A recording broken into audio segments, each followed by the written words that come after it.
Se você está cursando a graduação e no seu curso se depara com disciplinas que envolvem nada mais, nada menos que cálculo, certamente você já ouviu falar na dificuldade que os alunos enfrentam nessa disciplina.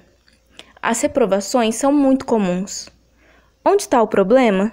Quais as dicas e macetes para que esse processo seja mais fácil? Isso tudo você confere aqui nessa série de vídeos realizado pelo projeto Prossiga. Cola na tela que a gente facilita a sua vida.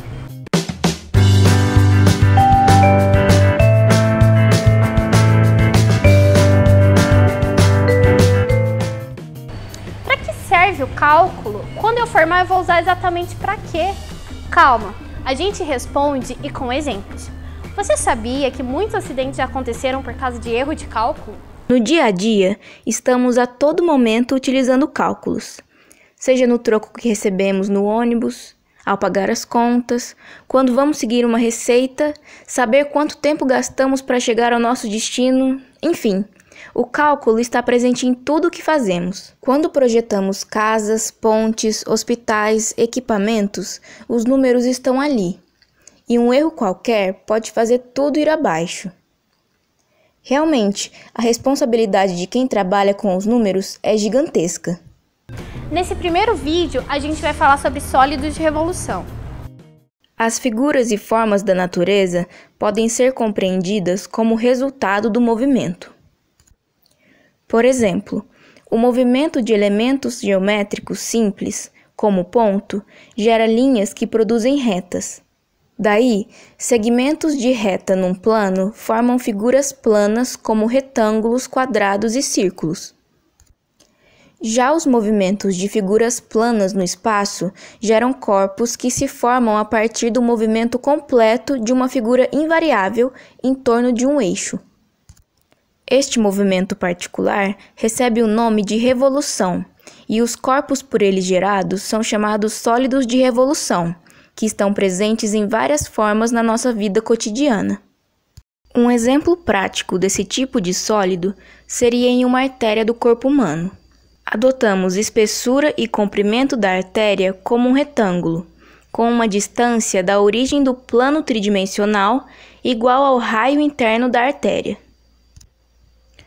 A revolução dessa figura plana resultará em um cilindro oco com formato parecido com o de uma artéria. Partindo dessas informações, é possível traçar o volume sanguíneo de um determinado paciente e definir o diagnóstico de possíveis enfermidades, como a aterosclerose, que dificulta a passagem de sangue por acúmulo de gordura nas paredes das artérias. Para te ajudar ainda mais, alguns estudantes vão te passar dicas e macetes. A gente entender como que funciona o sólido de revoluções. O sólido de revolução, a gente vai precisar entender como que a gente calcula uma área abaixo de uma função f de x. Porque é a mesma lógica para a gente calcular a área, é a lógica para a gente calcular o volume desse sólido de revolução depois. Então, esse é um conhecimento que a gente precisa ter agora.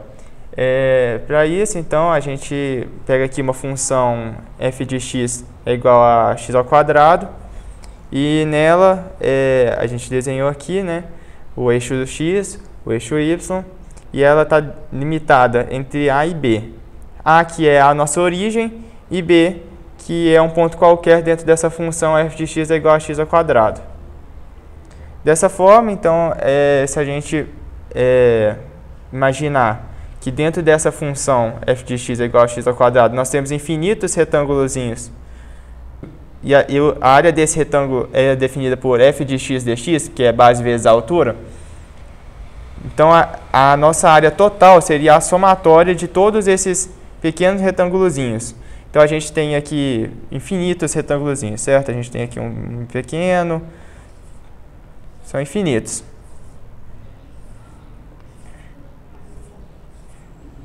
A somatória disso é muito difícil de calcular. Mas quando a gente coloca a integral definida, a gente consegue calcular ela através da integral definida de a até b de f de x vezes dx. E assim a gente calcula, a gente consegue ter a área total dessa função abaixo dessa função entre A e B. Então agora para a gente entender essa lógica de que a área abaixo dessa função f de x é integral definida de A até B de f de x vezes dx, a gente pode imaginar que um sólido de revolução seria pegar essa imagem dessa função e girar ela em torno do eixo x, ou em torno do eixo y, mas aqui a gente vai pegar como exemplo em torno do eixo x. Então, o que a gente teria seria um espelhamento dessa função, que seria mais ou menos aqui, como a gente vai mostrar mais bonitinho para frente. Então, aqui a gente vai ter a mesma função, e aí a gente já imagina que ela rotacionando em torno do seu próprio eixo, né? Que a parte aqui, ela vai estar rodando em volta desse eixo. É como você imaginar aqui um eixo X, e ela vai estar rodando em volta desse eixo X. Agora, depois do conteúdo, se liga em alguns erros que os alunos cometem nas provas. Aqui nós temos a questão 3. A questão 3 é uma questão onde o aluno deve também calcular o volume de um sólido, mas nesse caso é um sólido de revolução. Um sólido de revolução ele é obtido a partir do giro em torno de um eixo de uma região plana. Então aqui o aluno deve imaginar, né, o sólido que vai ser obtido pela rotação em torno do eixo 2x, da região limitada por y igual a cosseno de x e y igual a seno, né, pelos gráficos do cosseno e do seno de x para o x variando de 0 a π sobre 2. Né. Então aqui vou mostrar o desenho da região plana limitada pelo cosseno e pelo seno para o x nessa variação entre 0 e π sobre 2, e logo abaixo, né, da região nós temos o sólido, né, uma figura aqui que representa o sólido que é obtido pela rotação da região. Então aqui em vermelho nós temos a curva, que é o gráfico do seno, e aqui em azul nós temos a curva, que é o gráfico do cosseno de x para o x entre 0 e π sobre 2. Então a região limitada por essas duas curvas, né, o gráfico do seno e do cosseno, é essa região aqui em cinza. Tá? Então nós devemos imaginar essa região girando em torno do eixo dos x, tá? E o resultado desse giro vai ser um sólido, esse sólido aqui.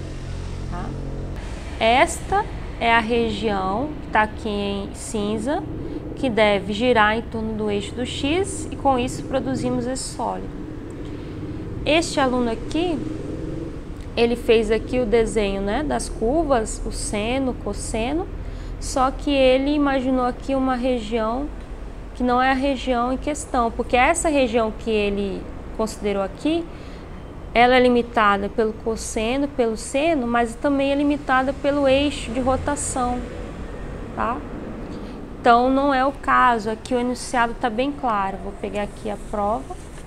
O enunciado diz que é para imaginar, né, a região girando em torno do eixo do x, a região que é limitada apenas aqui pelas curvas y igual a cosseno de x e y igual a seno. Então aqui não diz que você deve considerar a região limitada pelo y igual a cosseno, y igual a seno e pelo eixo do x. Então aqui é a região limitada somente pelas curvas, que é o que nós temos aqui. Essa região aqui é limitada somente pelo seno e pelo cosseno de x para o x variando de 0 a π sobre 2. E aqui ele considerou a região que é limitada pelo seno e pelo cosseno, mas também pelo eixo do x. Nesse caso aqui, se imaginarmos essa região que ele pintou aqui girando em torno do eixo do x, isso também produz um sólido, é claro, mas esse sólido tem como seções transversais discos, tá? Que é diferente desse aqui, que é o correto na questão, cujas seções transversais são anéis e não discos. Aqui temos anéis e aqui temos, girando essa região, o sólido correspondente vai ter como seções transversais discos. Então, quando nós temos uma região plana, girando em torno de um eixo, né? E essa região plana é limitada por duas curvas, tá? Então, a seção transversal do sólido correspondente é um anel. Então, aqui, quando nós imaginarmos, né, cortes por planos perpendiculares aqui ao eixo do X, você vai enxergar como resultado desse corte a seção transversal, que é um anel. Tá? Então, aqui o corte produz como seção transversal, ou seja, a fatia correspondente do sólido é um anel. Então, nesse tipo de questão, nós precisamos, né, como a área, né, da seção transversal, que nesse caso é um anel, depende de dois raios, né, o raio maior e o raio menor. Nessa questão aqui, de 0 a π/4, nós temos como raio maior o cosseno de x e como raio menor o seno.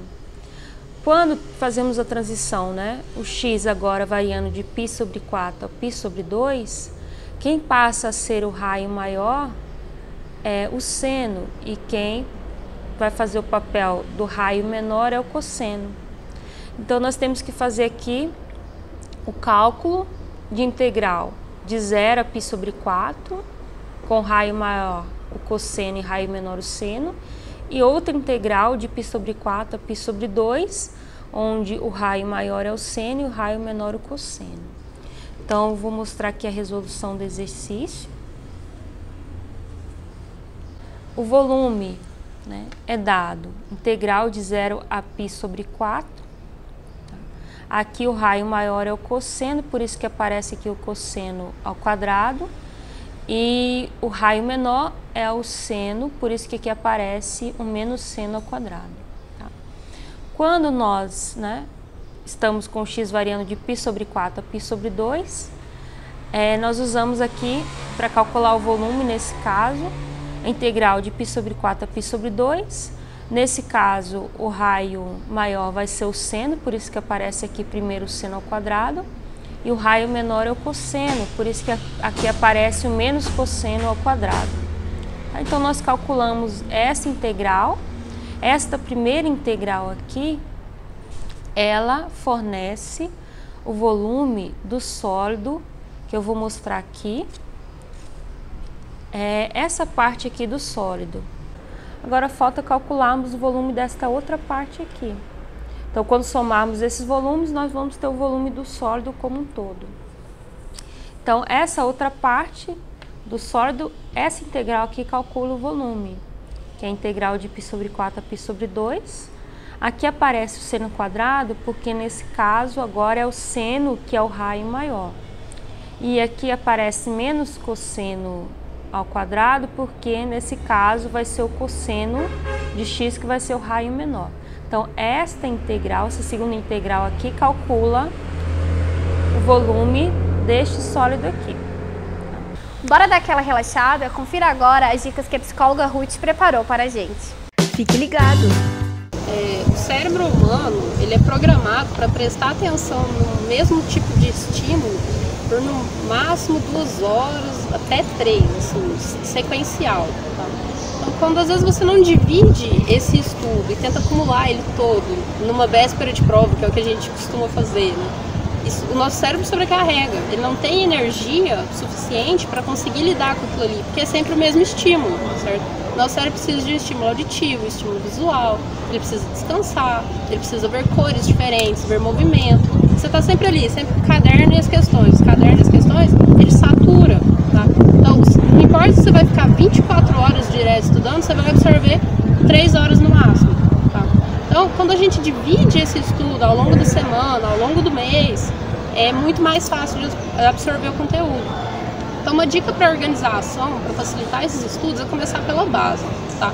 Divide essas matérias, nas matérias que você tem hoje, e vê o que é preciso para saber elas. Volta lá atrás, o que eu preciso saber para saber essa matéria, certo? E começa a desmembrar por aí, porque a gente precisa de um norte. Às vezes a gente não consegue estudar porque a gente não tem um norte. Tem muita coisa acumulada e eu não sei para onde eu vou agora.